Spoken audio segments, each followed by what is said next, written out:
Welcome to the Peace Pentagon Hub vlog. The Peace Pentagon is a conference and training center for progressive programs and sacred activism located in the Blue Ridge Mountains of Virginia. Our Hub vlogs feature thought leaders and futurists in each sector of society, where every day synergistic solutions are emerging to help us build a new world. Hello, my name is Bob Warner, and welcome to the vlogcast for the Peace Pentagon Hub. Today I'm doing a Peace Pentagon Hub vlog in the justice and governance sector. And with me is Renaldo Pearson, who is definitely a thought leader in this sector. A few months back, Renaldo was named as the co-mission director for Democracy Spring. And in this position, he is responsible, along with a team of other conscious leaders, for the direction and execution of all of the Democracy Spring efforts. Democracy Spring is a progressive social movement organization that uses campaigns of escalating nonviolent civil disobedience to build active public support to end the corruption of big money in politics and to protect the right to vote for every American. Renaldo is a gifted speaker, a writer, and a bridge builder. He's a graduate of Morehouse College, which is Dr. King's alma mater, and social engineer in residence at Harvard University, where he sits today, and where he was formerly the youngest college administrator. He is organizing his life's path has been deep rooted in the civil rights movement tradition and grew further in the struggle against mass incarceration. He'll also be featured in an upcoming Netflix movie, we want to hear more about that, called The Revolution Generation. So I was proud to be arrested on the US Capitol steps with Renaldo in April of 2016 as a part of the largest single day arrest on the Hill, and was really energized, Renaldo, by your speech in February down at Tulane University at the Unrig the System, where you talked about the 7 deadly sins of American democracy. So Renaldo, welcome to the Peace Pentagon vlog. So Renaldo, tell us a little bit about— Thanks so much, Bob. Go ahead. No, I was just saying thank you so much, Bob. Your introduction was far too kind. Thank you. Well, it's good to see you again. Look, we saw you in April at the Listen First Charlottesville event, and I've been looking forward to this day of being able to have a few minutes of your time. So, Renaldo, if you would, tell us briefly a little bit about your journey into what I call sacred activism.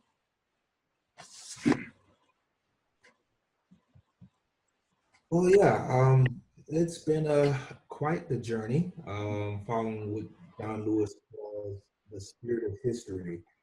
And he pretty much says, you know, what some call fate, others call destiny. You know when this force for good is after you.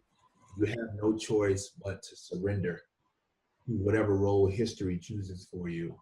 And it's not about ego, as he says. In fact, if the ego is involved, the entire process is interrupted. It's literally ultimately about surrendering, again, to whatever role history chooses for you. So, you know, I went to Morehouse College, the alma mater of Dr. King and Julian Bond, as you noted, among other luminaries. So naturally, I took a deep dive in civil rights movement history and ecology. And so that kind of already activated me through the DNA of movement building. And you couple that with my reading then, coming out of Morehouse, literally at the tail end of my tenure at Morehouse, reading Michelle Alexander's book, The New Jim Crow, Mass Incarceration in the Age of Colorblindness. And I was just arrested, as I said, doing my Unrig the System speech, by, how we as a nation could really create another system of racial caste out of the ashes of the last one. So the new Jim Crow, mass incarceration out of the ashes of Jim Crow, segregation and black codes. Um, and I immediately began to build coalition and organize around ending mass incarceration. In fact, I was the youngest member and spokesperson of the historic 200 member in mass incarceration coalition, which they were all icons. I was just a young man learning. And we pushed the Obama administration to do all in its power to end mass incarceration. And we got some great successes, victories there, and things were moving in the right direction. But it became very clear to me, particularly after I saw Larry Lessig's TED Talk, that in order to unlock the door of sea change, which takes place in Congress, that's legislative change, just like the Civil Rights Movement had the Voting Rights Act and the Civil Rights Act.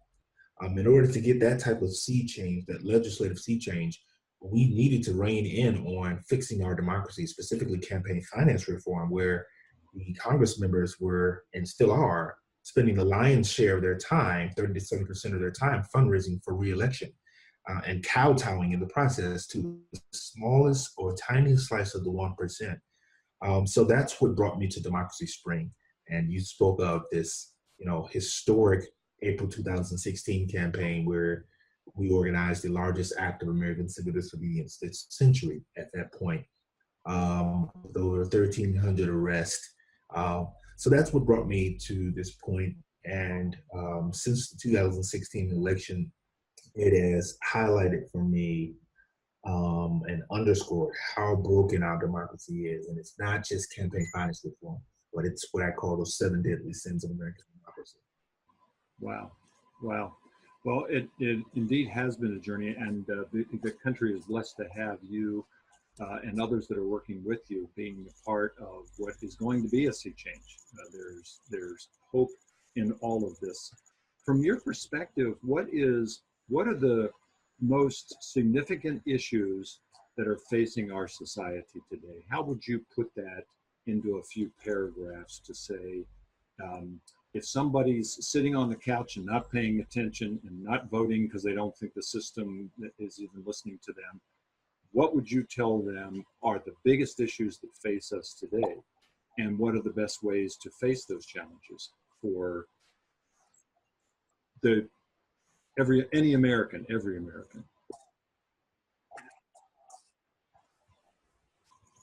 Well, my answer really is that there are two sides to that same coin. There is, you look at public polling, it's interesting to see the egalitarian agenda, as it were, polls quite highly. So whether it's climate change, gun control, whether it's economic inequality, living wage and all the things that kind of rein in on economic inequality, whether it's universal health care, all these things poll really high, which makes this work that we're doing the top issue, because it is, and that is fixing democracy, right? Fixing democracy really is the issue of issues. It's that intersectional meeting point for all of these, causes, if you will. The way I like to describe it is the fixing democracy is the Goliath that David's army of egalitarians must focus its slingshot on in order to advance in earnest. Otherwise, we're going to continue to face diminishing returns on every other. This is why it's so important that we unite, particularly now, where I would argue that our democracy is under a state of emergency. And this is not something that I've just come to conclude. This is something that is underscored by several reports. The Economist magazine's Democracy Index has ranked us lowest on the list of democracy than ever before. In fact, they've said that we're no longer a full democracy for the first time in our history, or in the history of that report. That was just last year. Then you have Freedom House pretty much saying the same thing. And the electoral integrity report, I believe that's what it is, the Electoral Integrity Project. They've also underscored that same conclusion. And most recently, interesting, there's a bipartisan effort with the George W. Bush Institute and the Joe Biden, what is it, the Biden Center at University of Pennsylvania. They've come together through Freedom House to do another report that was just released, I believe, last week, that underscores that same message. So how do we go about fixing democracy? I argue that we've got to look at what I call those 7 deadly sins of American democracy.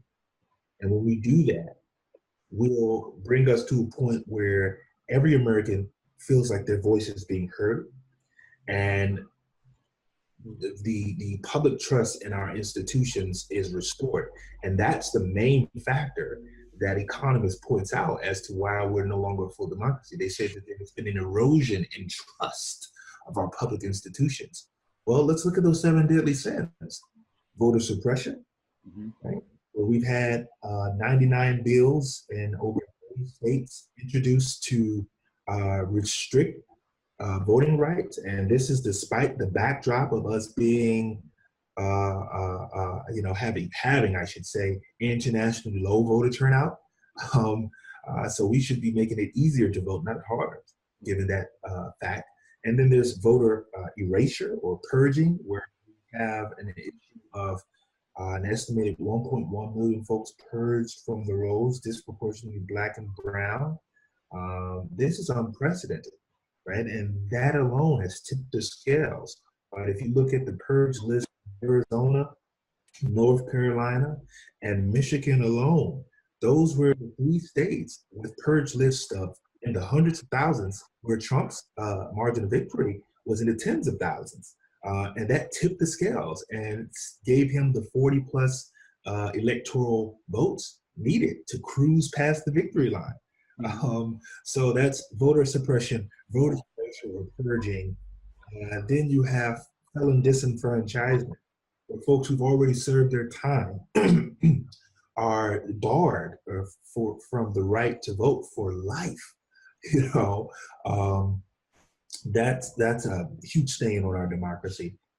You've got in Florida alone 1.5 million who have formerly already served their sentence and still are barred from the right to vote for life. And I think it's about 3.1 or so million nationwide. So then you have the corrupting influence of big money in politics. We've already talked about that. 30 to 70% of the time of our Congress members spent fundraising for re-election from the tiniest slice of the 1%, which is, literally kowtowing to the few at the expense of the many. Then you have gerrymandering, which is the cowardly practice of politicians redrawing legislative district lines in order to choose their voters. So we've got to rein in on that. Regardless of which I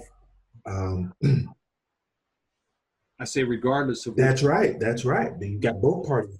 Yeah. Absolutely, I agree 100%. You've got 2 parties, both parties doing that. Absolutely. Now Republicans have used it to their advantage in this current Congress, the point that the Brennan Center for Justice has said that even if the Dems win this November for midterm election, the popular vote, they would have to win, in addition to the simple majority, 10 and a half more points of the national popular vote in order to win Congress back due to Republican gerrymandering for the House. So yeah, then you have vulnerable voting systems and Trojan media, which is number 6. both of which Russia has tampered with, and we're seeing even more evidence of that now. But it's not just the Russian tampering on those two registers of voting systems, right? And Trojan media that speaks to Facebook and elsewhere, where we've seen a torrent of propaganda and fake news, but also the spoiled violence, quote unquote spoiled violence, this issue that we've seen in Michigan, for instance, where there have been over 70,000 votes or ballots that were spoiled and tossed. It's a ridiculous scheme. Investigative journalist Greg Palast has also unveiled. He's the one who's behind the groundbreaking research of purging also in his documentary, which is for quite some time now, since last year, or 2016, I should say, been one of the best-selling documentaries on Amazon. It's called The Best Democracy Money Can Buy. I encourage all to see it. And lastly, number 7 is the Electoral College, and how if we're to really confront fixing our democracy, this nation has to deal with the Electoral College, which is a vestige of our nation's original sin of slavery. All one has to do is look up the 3/5 compromise to understand how this is really outdated. And by the way, it goes against the constitutional principle of one person, one vote. Yeah. So those 7 deadly sins quickly again. So those 7 deadly sins quickly again is voter suppression, voter erasure or purging, felon disenfranchisement, the corrupting influence of big money in politics, number 4. Number 5, gerrymandering. Number 6, vulnerable voting systems and Trojan media. And number 7, the Electoral College. Once we start making our way through that list, I think Americans will start to see, everyday Americans, how democracy starts to work more for them. The good news is that we can advance. In fact, that's our only hope right now, since we're seeing regression at the federal level. We can advance locally and at the state level, these pro-democracy countermeasures that redeem this nation of those 7 deadly sins. What does that look like? That looks like automatic voter registration. And we're seeing victories on that already. New Jersey just became the 13th state this year to advance automatic voter registration. And Massachusetts is on the verge right now, where I live, of being the 14th state. So you got automatic voter registration, you got same-day registration. That helps to combat purging and the purges that we've seen. Then you've got vote by mail, which is emerging as a great way to increase voter turnout, and it's also more secure, than the old systems that we have right now, the machines.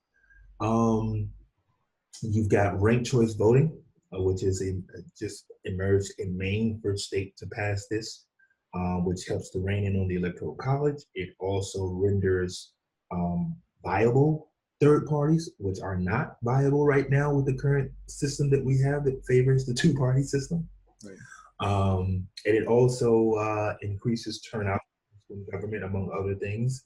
And although Maine is the first state to legalize it, it's also advanced and working already in cities across the nation. And then you have other initiatives like independent redistricting commissions in on gerrymandering, felon reenfranchisement, to obviously rein in on felon disenfranchisement. And there's an initiative right now in Florida to do just that. Small donor elections, public financing of elections, where you have a campaign finance reform. These things poll very highly already, and they've been proven to be effective. In New York, my good friend, in my mind at least, Letitia James, she went to Howard University, another like Morehouse. She spoke at the Unrigged the System Summit also, and she's New York's first African-American and African-American woman to be the city's public advocate. And she talked about it at over the System Summit, how that would not have been possible without public finance. So there's already legislation in Congress, the Government for the People Act, I believe it's called, by Congressman Sarbanes, that would match small dollar donations 6-to-1 to amplify the voice of the little man, right? So there's a whole slate of things, about 10 plus or minus pro-democracy countermeasures to those 7 deadly sins that can be advanced right now at the local and state level. So that's our hope. I see the more that we do that, the more you'll see public policy match public interest. Right. Thank you. And thank you for all that. And thank you for sharing the 7 deadly sins with us as well. You mostly answered my next question, which is about what are the strongest movements that are taking action. And there's so much it seems there's so much for everyone to do, because when many people look at democracy's broke, there's big money in business, they're all just bought and rented in the Congress, etc. The Supreme Court is just an extension of whatever political party's in charge. All of those things, they seem so massive to some people. Just like climate change, what am I supposed to do about the world? And the fact is that all of us have a role to play, whether it's in climate change, whether it's in democracy, creating representative democracy in this country. And so I appreciate you talking about those local and state things. And because there are a lot of organizations, Democracy Spring, represent us. Larry, you mentioned Lawrence Lessig's activities in his organization. I think it's called Equal Citizen, about one person, one vote, which is what the Constitution said is supposed to be happening, but it's not. Many of those organizations have local units that people can get involved in, or have a toolkit on their website, their national website, to create local units to take action, whether that's at a city or a state or a county level. And because all of these are building blocks, so there's something for the woman that's stuck at home with a bunch of kids and can't get out and do things in the street or visit or go to the state capitol. The fact is there's things for her to do on social media, educating herself and taking advantage of the tools of Democracy Spring and other organizations and other movements that are part of that. I'd like to take only a short sidestep and ask you about your and Democracy Spring's involvement in the Poor People's Campaign, because I know you all have been connected with that. Reverend Barber and the other leaders that are leading that campaign had their 40 days to launch, not to conclude, but to launch the campaign. So if you'd share a little bit about that from your perspective, I'd appreciate it. Yes, absolutely. Yes, Democracy Spring, we were national partners of the Poor People's Campaign. And it literally is the resurrection of a dream that was assassinated, essentially, along with its revolutionary dreamer, Dr. King, 50 years ago. And it's about putting on the national agenda, making it part of the national conversation of poverty in America, and how intersectional it is with the military economy, with racism, and the other social evils. And how since 50 years ago, there are 60% more folks living in poverty. How now there is 1 in 2 Americans who are either, and that's 140 million to be exact, who are either in poverty or low income. And right now, the minimum wage, federal minimum wage, the report that was commissioned by the Poor People's Campaign has shown, is not enough for anyone to have a 2-bedroom unit or apartment at market rate in any city or state in the nation. So we've got to confront this, as a nation, and there's not any shortage of solutions to this. There's just a shortage of political will. And this is where Democracy Spring comes in, because we see this as a democracy problem, right? You can't talk about poverty and this issue without talking about the franchise, without talking about voter suppression. That the Poor People's Campaign commissioned a report and a map that showed that in the same states that are the toughest on voter suppression, those are the same states that have the highest rates of poverty in the nation. That's not a coincidence, Yeah. So that is another proof point about when we democracy working for everyday Americans, when we get it to respond to the public interest, public policy will catch up. So yes, that was a great campaign.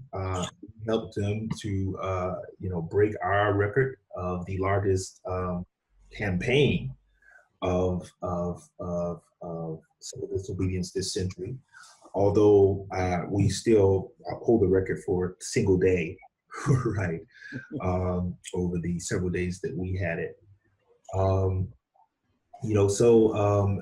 It was a great campaign. In fact, during the second week of the campaign, Democracy Spring was a member of one of the organizations, one of the 25 organizations that formed the coalition that pushed Dems in both houses, or both chambers of Congress, both Pelosi and House Dems and Schumer and Senate Dems, to embrace and roll out what they're now calling a better deal, right? They've been saying a better deal. So now they have a better deal for democracy. And this legislation includes, this omnibus package includes revitalizing the Voting Rights Act, implementing campaign finance reform, implementing independent redistricting commissions, gerrymandering, and also new ethics reform. Huge step in the right direction. Huge step in the right direction, and they're rolling this out in the middle of the Poor People's Campaign, as you know, weeks or months before this November. Wonderful. Yeah. So folks should take a look at the Poor People Campaign. Also so it's called the New Deal for Democracy.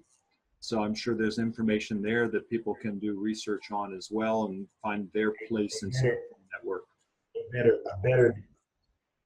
A better deal for democracy. Yeah, it's called a better deal. Excellent. That's right. Well, what's next for Democracy Spring? What's the highest priority? What's the new next step for the movement?